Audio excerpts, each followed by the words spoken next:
The companies that deal in the quote-unquote high-end game collecting market can be better. This isn't a VGA sucks video, I promise. I'd like to think it's closer to constructive criticism. A small part of the video game market is changing, particularly high-end graded games. It's not an organic change, it's certainly a partially forced one, but whatever the case, I want to talk about criticisms and improvements we could see from a few of the companies at the heart of this change. And really, this isn't groundbreaking investigative journalism. I think this video will probably be pretty long, but it's loosely organized thoughts. Some of the stuff I'm going to be talking about is pretty minor, so if you're looking for a rage at collecting companies video, this isn't it. But to be clear, it's all criticism, so while I do like some aspects of these companies, I'm not really going into that part.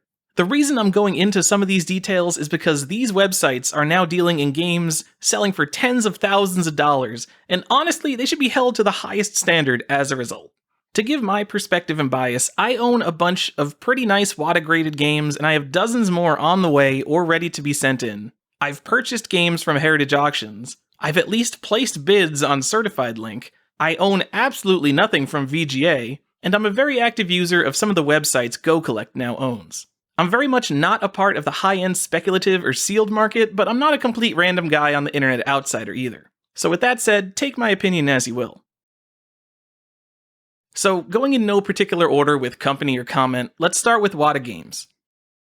When Wata was announced, the most exciting part to me was the published scale, because VGA's is lacking. This scale has been slowly updated on the website for over a year now, and I personally think it still needs an overhaul. So first, literally all the pictures are out of focus. So from a technical perspective, the scale should be redone already. Also, you can only see the front of each object. Trading cards are two-dimensional. Comics, coins, and currency are more or less two-dimensional. Video games are three-dimensional objects, and you can't get a great idea of the grade based on one side of a six-sided object. The vast majority of damage I see on game boxes is crushing damage on the side of the box. And the current scale doesn't show that unless it's literally bulging out the sides.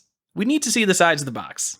I also think, at least eventually, the scale needs to be replicated for DVD and jewel case games. You can't apply a visual scale for cardboard boxes to a plastic DVD case. A DVD case isn't going to have tears, crushing, and corner damage as much as it's going to have wrinkled plastic, insert wear, and crushing on those stupid eco cases. Yes, you can fudge it and guess, but the whole purpose of this visual scale is that I don't want to fudge it. For jewel cases, things like different sized cracks, missing chunks, or repaired hinges would be concerns that don't translate well to either of the other media. For the most part, I think the Wata scale itself is okay. I think the 10s are questionable. Has anything ever been graded 10 by Wata? I personally haven't seen one. I've seen 9.8 A++s, but not a 10. This millipede box has the slightest wave in it. You can tell the face isn't perfectly flat by the way it's reflecting light. This cartridge looks amazing. It has this slight reflective part on the edge, which indicates to me that it's just slightly lifted. This manual, again, looks amazing. The cover is the tiniest bit misaligned.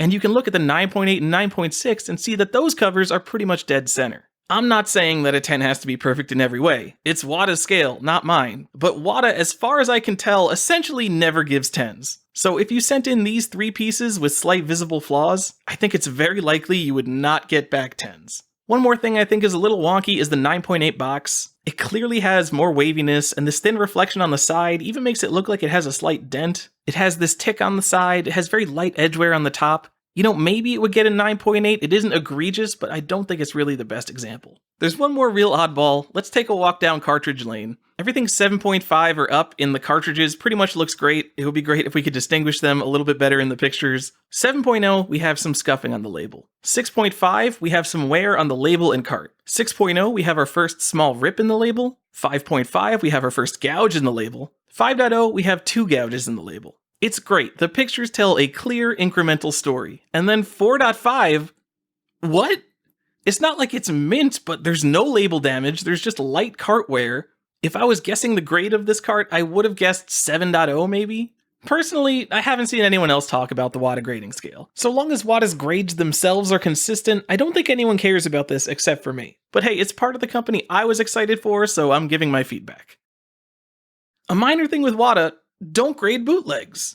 It's not like this is an epidemic, but they'll grade reproductions and obviously label them as such. But what the hell does video game certification mean if not certifying that a game is legitimate? This makes no sense.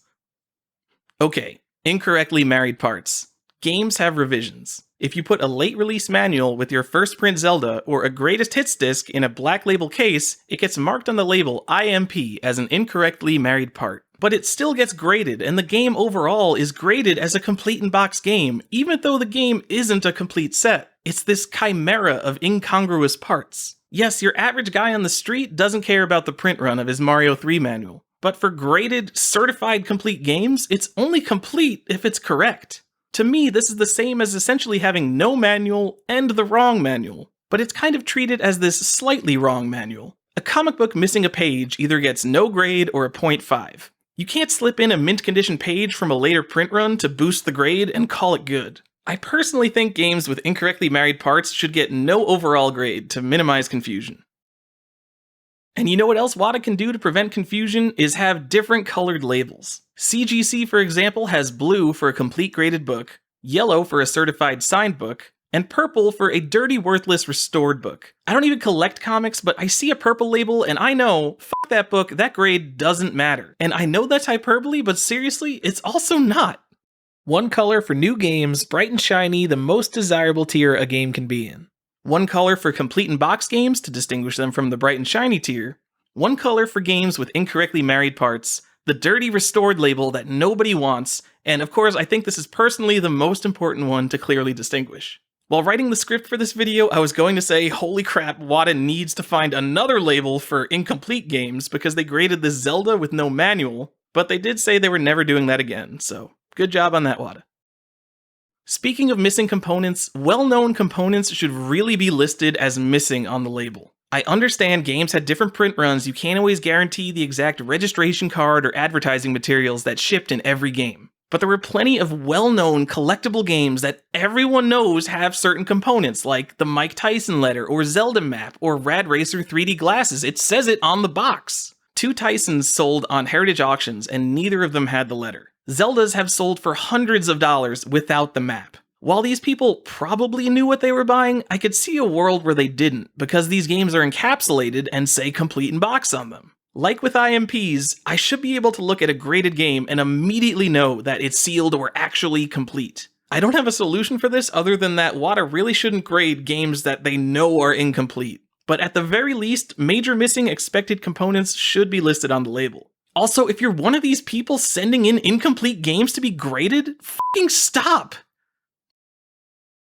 Pedigrees are kinda stupid. In comics, pedigrees are basically significant collections from owners who preserved their original purchases. Many comic pedigrees are books from the 30s, 40s, and 50s collected in the 30s, 40s, and 50s. You don't buy a sick comic collection of high-grade back issues in the aftermarket and then get granted a pedigree. The 2 current pedigrees are the Indiana collection, basically a warehouse of unsold stock from a video store chain, and Dane from NintendoAge's collection, who's an old guard, quote-unquote, regular collector with an early eye for high-end Nintendo stuff. It's stupid to complain about this because kinda who cares what it says on a label? I'm mostly mentioning it because I don't like how artificial and forced it feels. Like Wata is trying to elevate game collecting with pedigrees even though we didn't actually find an original owner collection of mint games that warrants it, like the Mile High collection that kicked off comic pedigrees.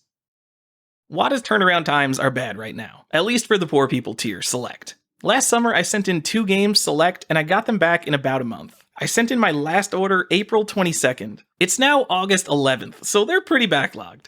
Heritage sold a bunch of mundane games at insane prices early this year, and I'm sure they've been inundated with dozens of complete-in-box Mario 3s alone. And now they're in the middle of a move. I don't really blame them for this because I think it's a little bit unexpected for them, but I'm mentioning it in fairness. I don't own any VGA games, so I don't think my opinion on them matters very much, and everything has been said before, so real quick, my thoughts.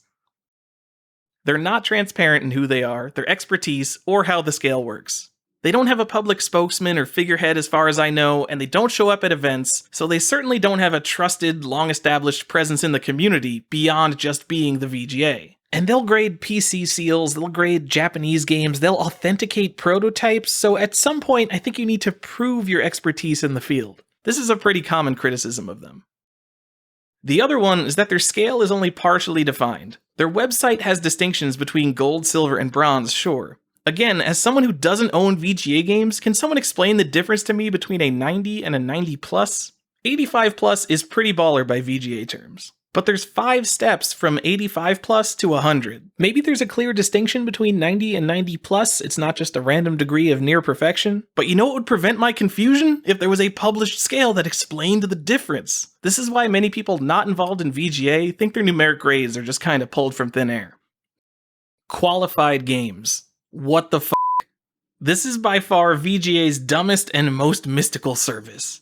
VGA normally grades factory sealed games. Fine. They also grade brand new unsealed games because some games were never sealed. Okay, you do see certain stress on the spine when a box is opened, so you can theoretically tell. The concept of grading something as new based on the condition of a cardboard flap does stray pretty far into the land of the occult for me. But VGA will also grade unsealed games as qualified. So a game you can see this a lot with is Earthbound, which never came sealed. Sometimes they'll just grade it as brand new. Other times you'll see it as qualified. When a game is qualified, they take it out of the box, confirm that it's unused. Now we're at the highest levels of mystical powers, determining that electricity has never flowed through a ROM chip. They'll pack it back up in the box and grade it as theoretically new, which even if it was, it isn't any longer because someone just opened it. Then there's also black box NES games you'll see with qualified grades, even though they specifically came sealed, are no longer sealed, but VGA grades them anyway. Incredibly confusing and all around super dumb.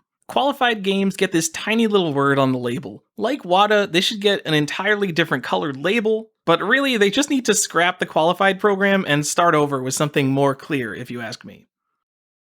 VGA cases are still repurposed acrylic display cases in a world where most collectible grading companies have tamper-evident cases. There's a thread on NintendoAge where a user cracked open a game with minimal damage and he was confident he could do it with no damage if he was more careful. I don't think there's an epidemic of fraudulently reholdered VGA games, but if I'm in the market for a $5,000 video game, I'd certainly have more peace of mind with the Wata case. There's no need to stick with an objectively worse case just because that's the way you've always done it. Look at PCGS. They have a museum of coin holders where they take pride in how their design has been updated over the years. CertifiedLink. Oh my god. I'm in the pinball hobby. It's full of old men who have been doing this for decades. I'm pretty used to seeing websites that look like this. One of the largest and most respected pinball suppliers' website looks like this. But, and this is a huge but, they don't take electronic payments. You literally have to mail these guys a check after telling them what you want via phone or email. It's mail order, like we're living in the 19th century, and honestly, if you ask me, it's kind of delightfully charming. CertifiedLink, a spin-off of ComicLink, is an auction site that already sold a video game worth tens of thousands of dollars, and their website is dog shit. Passwords are stored in plain text, which frankly should be illegal. This means not only the site owner has access to it, but also anyone who hacks their servers or steals a backup will have your password right there. You can see this when you create a new account, when you change your password, or when you request your password via email. Without going too deep into it, passwords need to be salted and hashed, which basically means irreversibly encrypted in CertifiedLink's database. This isn't a minor issue, this is literally step 1 in securing users' private data. You might have also noticed that the login page uses HTTPS, while most of the rest of the website uses HTTP. And honestly, I wasn't even aware there were websites that still did this. This isn't security, this is the illusion of security. Your credentials will be encrypted as you use them on the login page, but then as you browse the HTTP website, your authentication cookie is then sent over the unsecured connection. If someone is listening to your connection, they can steal this authentication cookie and then they're already logged in as you, on this website where, again, tens of thousands of dollars of transactions have already taken place. Guys, I'm not a security expert and I'm certainly not a hacker. I do video conferencing support. Even if you don't fully understand this, I can't stress enough how basic this is. Just let me do a quick demo of how unsecure this is. I'm going to capture network traffic with Network Miner. Let's say this is a guy listening for traffic on coffee shop or airport Wi-Fi. I log into CertifiedLink, Chrome says it's a secure site, so I'm good, right? Well, as soon as I start browsing auctions, you can see it's no longer HTTPS and Chrome says non-secure. So as Mr. Master Hacker over here, I can pull out your authentication cookie with all the hacking expertise of clicking the credentials tab in this network monitoring software. Let me go to a different computer, you can see I'm not logged in. If I tell Firefox to use that cookie, boom, I'm logged in as you. And you know, maybe I want to win a $20,000 auction and change your shipping address. Again, this isn't a quaint informational GeoCities site or a mail order site for an old man's hobby. Comic and CertifiedLink sell millions of dollars worth of collectibles. There's security at rest and security in transit. Security at rest means securing data on a storage device, for example, personal info and passwords in a database. Security in transit means securing data as it gets from one place to another, for example, logging into a website. CertifiedLink objectively has neither, and I can't stress this enough, I am not a security expert. Encrypting passwords and website traffic are probably the two most basic security principles for operating a website. It's very likely their website hasn't been updated in decades, so just imagine the security problems an actual attacker could find. I don't think a high school intern would make an e-commerce site like this. And so, of course, as soon as I realized this, I went to go delete my billing data from CertifiedLink. But it tells me I have active bids and can't delete my information, which, of course I don't have active bids, they're not running any auctions right now. So I sent them an email and it's been 2 weeks now with no response. Fucking cool, guys. And I even created a one-time use credit card to put in there so I could delete my other billing information, and it doesn't let me delete either of them now. Of course, as a result, I recommend not creating a CertifiedLink account. If you already have private info there, you should delete it or overwrite it or try to. If you've reused your CertifiedLink password on any other website, you should change all of those passwords. And I'm not sure if I've mentioned this enough, these websites sell millions of dollars worth of comics and collectibles. Heritage Auctions. Great website, great experience, better than eBay's in many ways, except for the prices. Seriously, the seller won't cancel on you, they ship securely and on time, and honestly, live auctions rather than just setting snipes is just fun. And that's what this hobby is for, right? Fun? But God, Heritage, do you need to 100% validate your information? Because I already think there's some confusion in the market with the new money and new collectors, and you might be making it a little worse. And maybe part of the blame here lies on Wata, I'm not really sure where this information comes from. 2 different Sonic Black Label variants sold for over $1,000. Both were advertised as the original version, but they're clearly different variants. Not that any version of Sonic the Hedgehog should be worth that much, but someone paid a huge amount of money for something that's really not special. To be fair, I think Heritage is responsive. They took down a listing for a second print Tyson's Punch-Out that actually turned out to be a later print. They apparently changed the year for a Castlevania listed at 1986 to 1987 to correct it. These are minor things, but we're living in a world where a first print Castlevania is worth over 10 times what just a regular Castlevania is worth. So if you're telling someone there's an even earlier print somehow, they might think the wrong thing.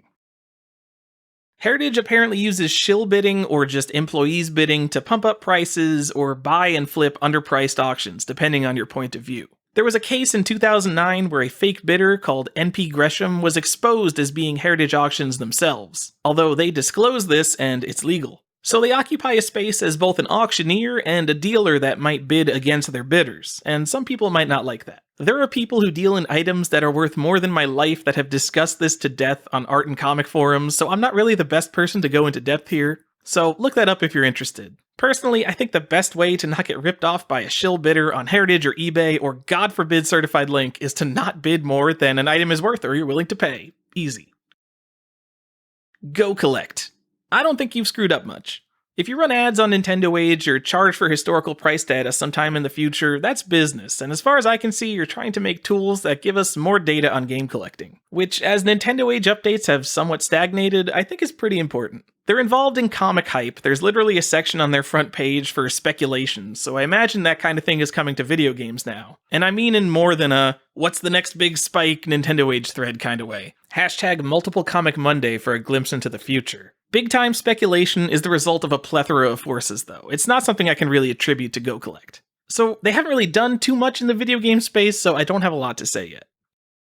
I think in an ideal world, the graders, the arbiter of pricing data, and the marketplace would be independent. At its core, the idea behind a grading service is that instead of trusting the seller to authenticate and state the condition of an item, an impartial, authoritative third party will. In the real world, few companies operate that way. Look at Beckett. They're a sports card price guide company, a grading company, and a marketplace. Like, holy shit, they're a one-stop shop. They'll tell you how good your card is, what it's worth, and you can sell it right there. I think CGC is the biggest, most impartial company I can find. They grade comics, no price guides, no marketplace, and even then, many will say that CGC offering pressing services to increase your CGC grade is a conflict of interest. PSA, they're a grading company and a price guide. TCG Player, price charts and marketplace. PCGS, grading and price guide. price charting, price guide, marketplace, and retail store. And I don't personally think there's grand conspiracies here at play in gaming or really any collectible. It's just not ideal. I mean, all these companies are interconnected. Look at the Wata advisory board. And to be clear, these aren't Wata employees. Some people get that wrong. They're more like industry connections. Jim Halperin, the co-founder of Heritage Auctions, sells a ton of Wata games, probably buys a ton of Wata games. Oh, and he's the partial owner of the Wata-graded hype machine, the $100,000 Mario, sold by big-time collector Dan Mariska. Dane Anderson, founder of Nintendo collector hub NintendoAge, now owned by GoCollect. Oh, and his entire collection is now owned by GoCollect, and it's going to be Wata graded and eventually priced by GoCollect. And I imagine some of that will probably be sold on Heritage or CertifiedLink, which is owned by Josh Nathanson, founder of ComicLink, an auction site that was advertised by GoCollect. Fix your goddamn website, Josh Nathanson. It is unacceptable. Obviously, these relationships are on the Wata website, on the Who We Are page. Not exactly the best place to hide your secret shadow video game Illuminati, should you have one. But for the most part, I think these connections serve to strengthen all involved. Personally, I tend to see most of these relationships as symbiotic. Wata is purely a grading company, Heritage is a marketplace and sort of dealer, GoCollect wants to be the price guide and also a dealer, and sorry GoCollect, in fairness, that is a point in the conflict of interest column. Also, CertifiedLink. Fix your f***ing website, CertifiedLink. As if this video wasn't long enough, I guess the only reason I'm bringing all this up is because I don't see conflict of interest as a major critical point right now. Compared to all other collectibles, at least from a cursory glance of things, this new graded video games market seems average, if not less conflicted than most collectible markets right now. And there's a difference between conflict of interest and conspiracy. Beckett is an incredibly conflicted company, but if they conspired to pump grades and manipulate prices for benefit in their own marketplace, they'd lose public trust forever. Just like if J.J. Hendricks manipulated price charting data to pump his store's prices, no one would trust price charting anymore. But it's been a decade, and price charting is still chugging along, tracking eBay sales, and JJ Games is one of the cheapest major stores to buy video games. So for all the problems price charting has, self-dealing isn't one of them. This last section probably should have been better thought out, maybe a separate video, but if this cabal does become the secret video game Illuminati in 10 years, feel free to come back to this video and tell me I was wrong for downplaying fears. And I don't really have a great way to end this video other than to say CertifiedLink, fix your website!